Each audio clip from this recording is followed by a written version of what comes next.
তো অনেকের সাধ্য থাকে না কি বাইরে গিয়ে শুটিং করা বা কিছু, তো আমি তাদের উদ্দেশ্যে এইটা বলতে চাই যে তারা ইচ্ছে করলে কিন্তু এরকমভাবে শুটিং করে সেটাকে কমার্শিয়ালিভাবে বিভিন্ন চ্যানেলের মাধ্যমে প্রচার করে শ্রোতাদের কাছে পৌঁছে দিতে পারে।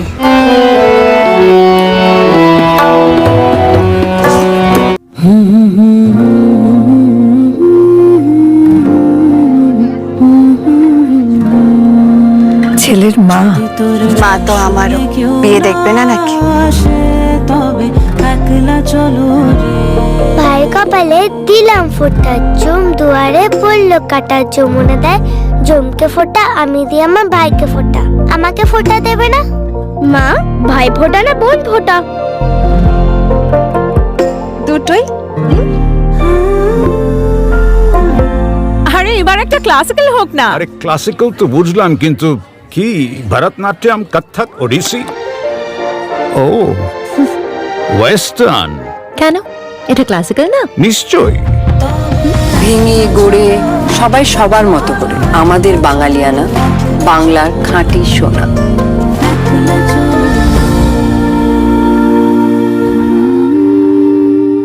Exclusive jewellery collection DTC London द्वारा best showroom award winner RR Agarwal jewellers, Kolkata Jaipur के बाद अब रौरकेला में भी आरआर अग्रवाल ज्वेलर्स, रिश्ता भरोसे का।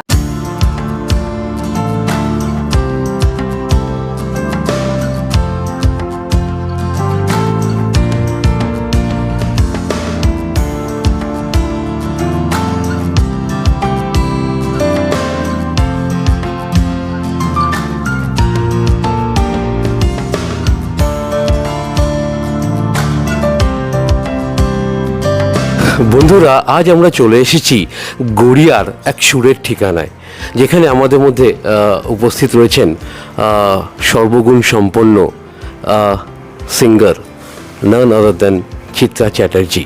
ওনারই বাড়িতে চলছে একাধিক গানের শুটিংয়ের প্রস্তুতি। কেন এই প্রস্তুতি, উনি সমাজকে কি ফিরিয়ে দিতে চাইছেন, এই ব্যাপারেই আজ আমরা কথা বলে নেব। আমাদের মধ্যে রয়েছেন স্বনামধন্য সিঙ্গার নান আদার দেন মিসেস চ্যাটার্জি। আগে হ্যাঁ, উনি আমাদের মধ্যেই রয়েছেন। প্রথমত সাধুবাদ জানাই যে আপনি এই পয়লা বৈশাখের আগে এরকম একটা আয়োজন করেছেন আপনারই বাড়িতে। এই আয়োজনের পেছনে আপনার কি উদ্দেশ্য যদি আমাদের একটু জানান। অ্যাকচুয়ালি আমি এটা এই কারণে সমাজকে দিতে চাইছি যে এই করোনার পর থেকে কিন্তু সবাই ভীষণ গানের সাথে যুক্ত হতে চাইছে, কবিতার সঙ্গে যুক্ত হতে চাইছে।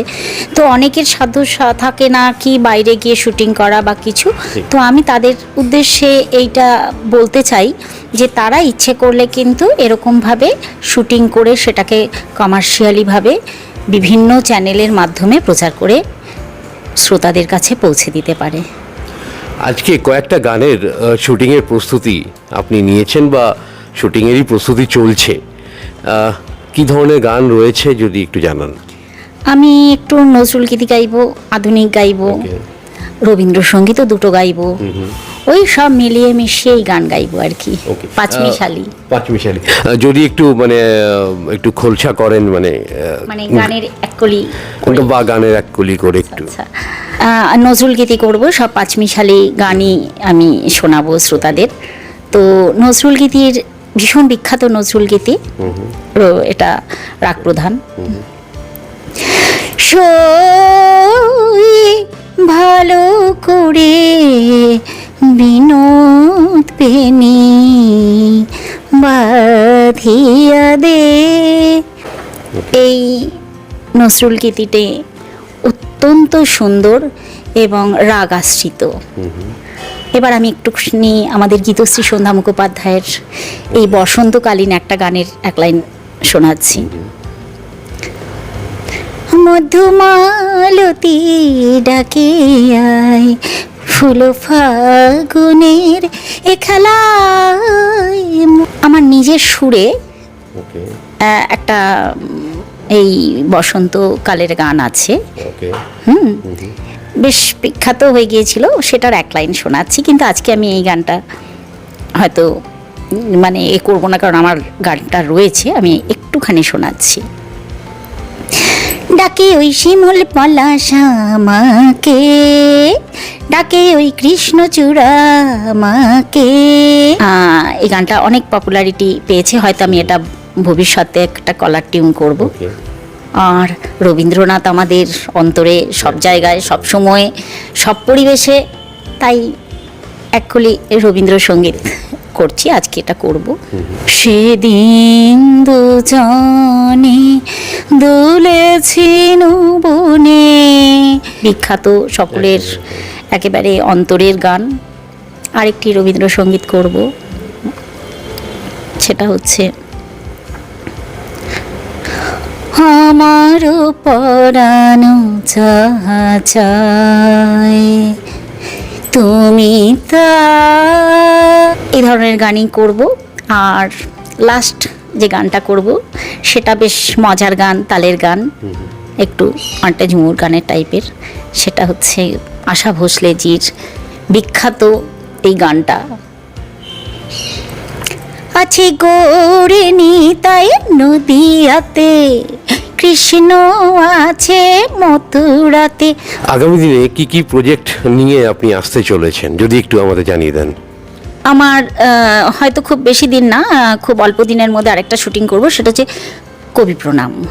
আমরা বাঙালি, আর কবিগুরু রবীন্দ্রনাথ ঠাকুর, তার কোনো রকম মানে যত দিন যাচ্ছে যেন তিনি বাঙালির অন্তরে আরও নতুন করে স্থান করে নিচ্ছেন। নতুন প্রজন্ম হোক, পুরনো প্রজন্ম হোক, আমার মায়েদের আমল, আমার দিদাদের আমল, সবসময় রবীন্দ্র আমাদের অন্তরে।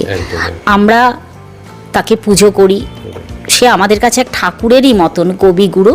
তাই একটা কবি প্রণাম করব বৈশাখ মাসেই, সেটা ইচ্ছে আছে। আর আমাদের সার্বজনীন যে দুর্গা উৎসব, সেই দুর্গা উৎসবকে কেন্দ্র করে মহালয়া মানে মা মহিষাসুর মর্দিনীর ওই রকম একটা ইচ্ছে আছে। আর বর্ষা আমাদের ঋতুর এক বৈচিত্র্যময় রূপের প্রকাশ, সেই বর্ষাকে আমি বরণ করে ছখানা রবীন্দ্রসঙ্গীত নজরুল মিলিয়ে করতে চাই। এই মুহূর্তে যে সমস্ত দর্শক আমাদের চ্যানেলের মাধ্যমে আপনাকে দেখছে বা শুনছে, তাদের উদ্দেশ্যে আপনি কি মানে মেসেজ দিতে চাইবেন? আমি তাদের উদ্দেশ্যে একটা কথাই বলবো, আমরা এখন যান্ত্রিক হয়ে যাচ্ছি। আমাদের যে পরের প্রজন্ম, হ্যাঁ, বা তার পরের প্রজন্ম, এই যে সব সময় একটা পড়াশুনোর চাপ, ফার্স্ট হতে হবে, 99% পেতে হবে, চাকরি পেতে হবে, কিন্তু এর বাইরে বোধহয় একটা জগৎ আছে যেটা কিনা মানুষের অন্তঃস্পর্শ করা জগৎ। আর সেই জগতে যেতে গেলে কিন্তু আমাদের গান, সঙ্গীতের মাধ্যমে আমরা কিন্তু ভগবানকে ডাকি, সঙ্গীতের মাধ্যমে আমরা মনের দুঃখ প্রকাশ করি, সঙ্গীতের মাধ্যমে আমরা আনন্দ প্রকাশ করি। তাই সঙ্গীত এবং যারা কবিতা বলেন, সেই কবিতা মানে শিল্প যাকে বলে, শিল্পী, সেই কবিতা, গান, এইগুলোকে আমি একটাই কথা বলতে চাই, পড়াশুনোর ফাঁকে ফাঁকে, চাকরির মাঝে মাঝে এবং নিত্য গৃহকর্মের মাঝখানে সমাজের যত প্রবলেম, সংসারের যত প্রবলেম, তাকে দূরে রেখে যদি আমরা এইভাবে গানে গানে এগিয়ে যেতে পারি, কবিতায় কবিতায় এগিয়ে যেতে পারি, আমরা বোধহয় দিনের শেষে একটা শান্তি লাভ করব। তাহলে বন্ধুরা, এই ছিলেন চিত্রা চ্যাটার্জি, আর এই ছিল আজকের ভিডিও। আবার দেখা হবে অন্য কোনো ভিডিওতে। ম্যাডাম, আমাদের সাথে কথা বলার জন্য অসংখ্য ধন্যবাদ। নমস্কার, আমি চিত্রা চ্যাটার্জি। আমার সঙ্গে সঙ্গতে আছে তবলায় বীরেশ্বর ভৌমিক ও পারকারসানে আছে অসীম পাল। ভালো করে দিন বাড়িয়া দে।